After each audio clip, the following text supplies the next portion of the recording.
ಅದರ ಒಂದು ಭಾಗ ಅಷ್ಟೇ ಇವತ್ತು ಹೇಳ್ತೇನೆ, ಉಳಿದ ಭಾಗ ಮುಂದಿನ ಗುರುವಾರ ಕೊಡ್ತೇನೆ.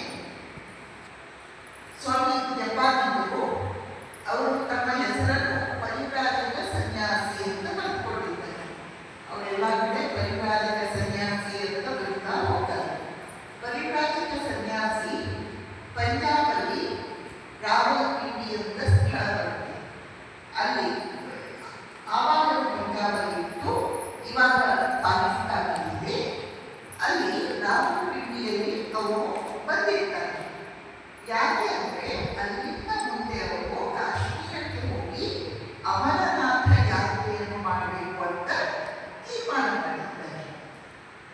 ಅವತ್ತಿನ ದಿನಗಳಲ್ಲಿ ಇವಾಗಿನ ಹಾಗೆ ಅಮರನಾಥ ಯಾತ್ರೆ ಮಾಡಬೇಕಾದ್ರೆ ಫ್ಲೈಟ್ ಇರಲಿಲ್ಲ. ಇವಾಗ ಕುದುರೆಗಳೂ ಇವೆ, ಕುದುರೆಗಳೂ ಇರಲಿಲ್ಲ. ಒಬ್ಬ ವ್ಯಕ್ತಿ ನಡೆದುಕೊಂಡೇ ಅಷ್ಟು ದೂರ ಹೋಗಿ ಬರಬೇಕಾಗಿತ್ತು. ನಾವು ಸ್ವಾಮಿ ವಿವೇಕಾನಂದರ ಜೀವನ ಚರಿತ್ರೆಯಲ್ಲಿ ನೋಡ್ತೇವೆ. ಸ್ವಾಮಿ ವಿವೇಕಾನಂದರು ಮತ್ತು ನಿವೇದಿತಾ ಇಬ್ಬರೇ